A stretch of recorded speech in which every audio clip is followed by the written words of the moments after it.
Hello, welcome back to Rev Endurance Sports and another edition of Industry News. It's a series of videos where I talk about companies that purchased someone else, companies that have gone bankrupt.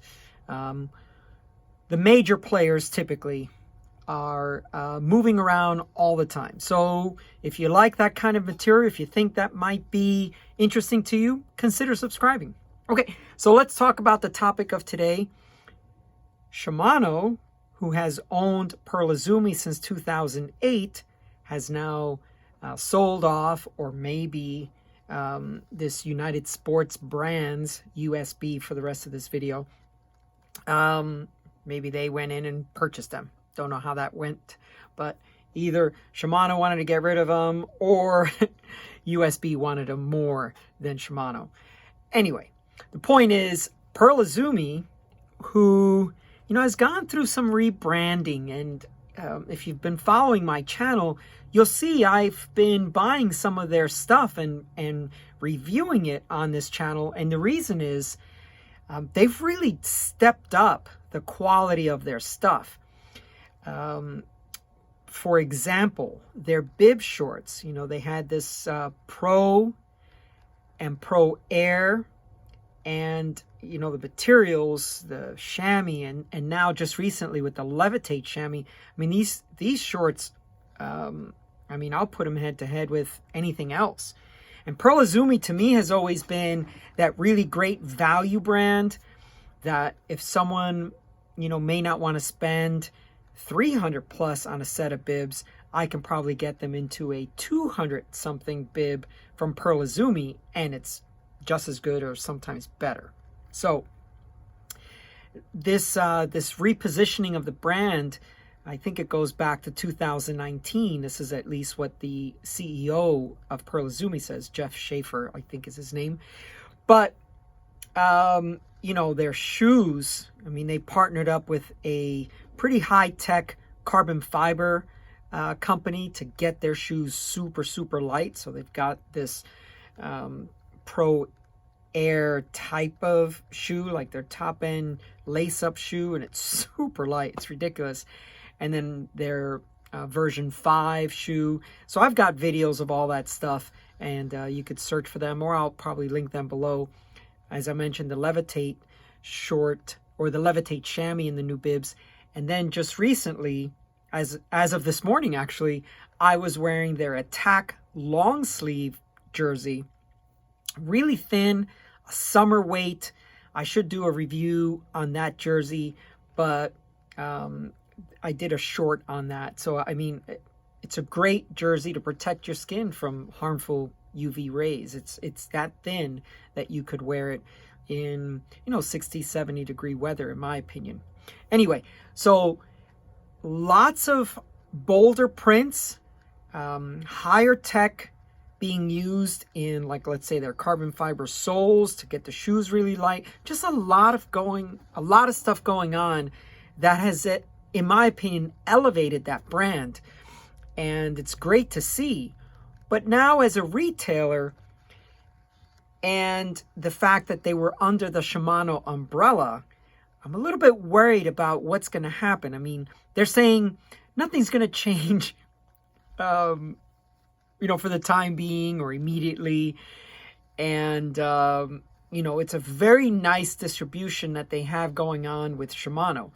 And again, this is more for selfish reasons, but they're up the road in Irvine. I'm here in San Diego. That's next day ground. I don't have to pay expedited shipping, and I get their stuff next day. We have a warehouse also in South Carolina. It takes a few days to get across the country. That's okay.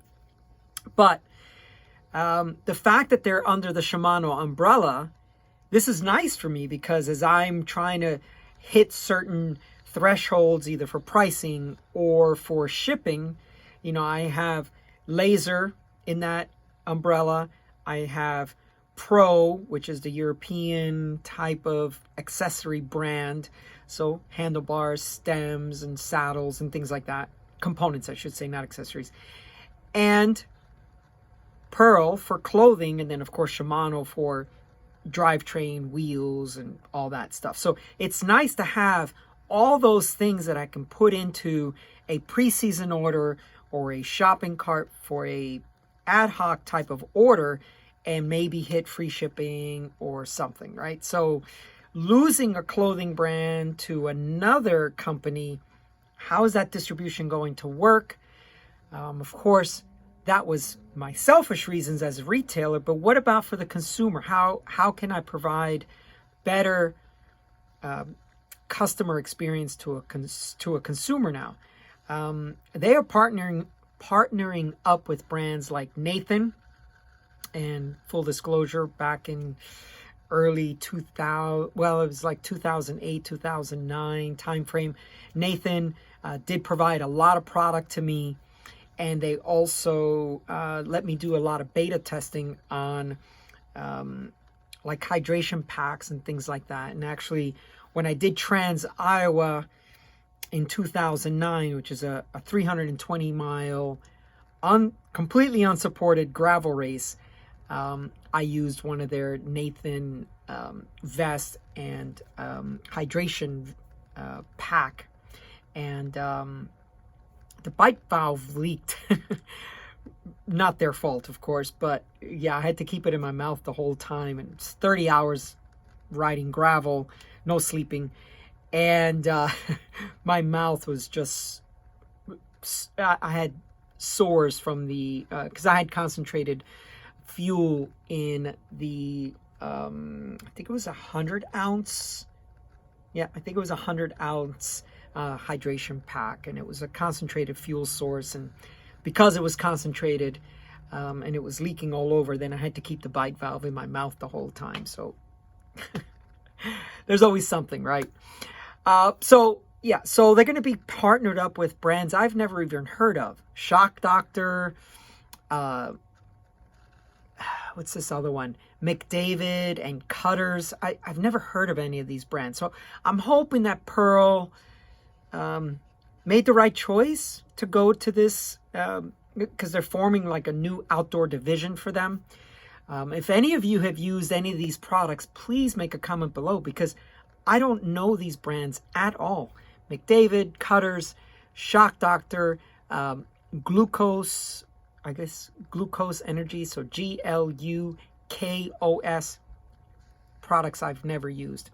Anyway, let's talk about something that's rather interesting. On Thursday, I got an email from the CEO of Pearl Izumi, going out to their dealers. On Friday, that's when Shimano announced it at the Tokyo Stock Exchange. And then on Monday was when the employees were informed by the Pearl Izumi managers. So interesting. I mean, I'm not even a shareholder, so why would I get the information before the employees did? I thought that was a little bit strange, but maybe that's the way it goes. Anyway, one of the things that I also find interesting is they have a 55,000 square foot facility in Louisville, Colorado, and apparently it's earned won awards for its sustainability practices. Well, that building was sold also in the acquisition from USB. So I don't know, they bought the building as well. Now, part of this rebranding and repositioning also had to do with, them trying to, Pearl Izumi trying to be manufacturing processes and things like that more sustainable. And as a matter of fact, they're up to like 90% of their stuff, of their product, is made with sustainability practices. And they hope to be carbon neutral by 2025. So this is only a few years away. And this is all part of what they want to do. And I guess USB is all on board with that. They talk about how in the article and the interview, they talk about how they have steadily grown, or they grew through the pandemic, and then after the pandemic, the IBD, so independent bicycle dealers, which is what I am, They continued that growth as the pandemic waned, and then the IBDs continued that. Now, I'm worried as a shop that since they saw so much success through their direct-to-consumer side, that maybe they'll go that route. Although USB has had a lot of experience working with specialty sports stores, so I'm hoping they continue that practice. I mean, one of the things I absolutely despise as a business owner, because I've been working at this and busting my tail to make this business work, is when brands sell direct to consumers. You know what? If you buy direct and whatever your reasons are, that's good for you. Enjoy it. I'm just saying, as a business owner, I now have lost a product that I can sell to you. And, I'm running a business for a profit. So it's important that I have brands that I can sell to you.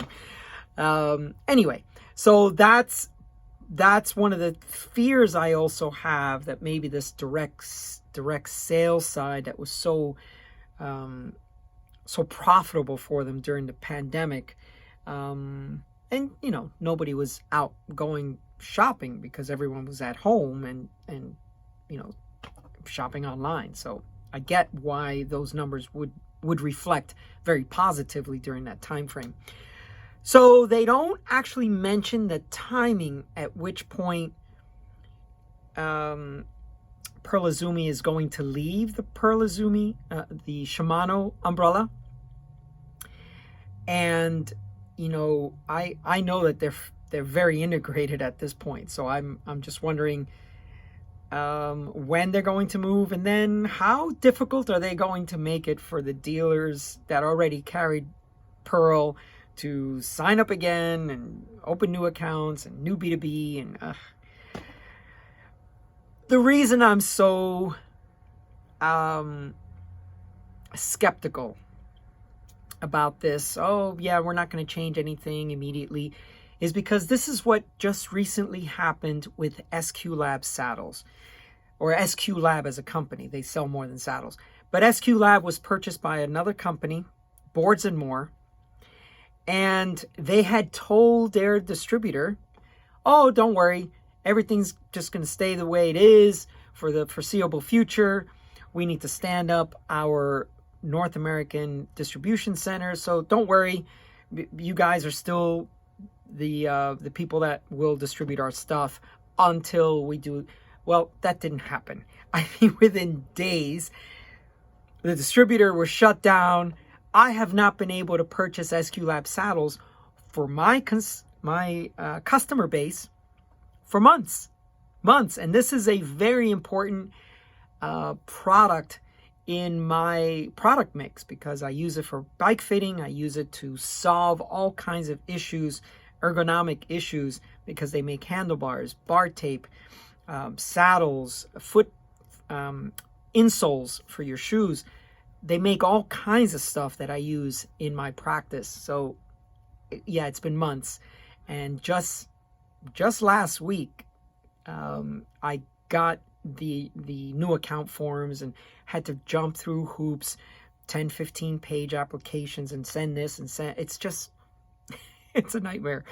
But so they haven't said what the timing is for them to leave Shimano. And then one last point I wish to make. If you recall, I did a video just recently where SRAM purchased Velocio, a clothing brand out of New Hampshire, a small, niche type of clothing brand. And so SRAM bought Velocio. And as I was mentioning in that video, they rounded out their portfolio more, because now they have drivetrain parts. They have road and mountain bike stuff. They have wheels from Zip, because they own Zip. They have power meters because they own Cork. They have clothing because they bought Velocio. They have pedals because they bought Time. So you have this. Oh, and they also bought the Karoo computers. So the Hammerhead computers. So you know, they got cycling computers now too. So SRAM has been building their portfolio via acquisition. And, you know, maybe that's the brand I need to start looking at, or the umbrella I need to start looking at for my clothing and other things. Anyway, that's all for today. If you found some value, or if you found this video interesting, please like, share it with your friends. Maybe you just, you know, drop a line down below, a comment down below, say, you know, I never knew Pearl was part of Shimano, or I didn't even think Pearl would sell to someone else, or who is Glucose? Oh yeah, no, I use Glucose all the time. So drop some comments down below, because I don't know these brands. I'd love to have some conversation and some dialogue with you. Please like and subscribe. And in the meantime, we'll see you up the road.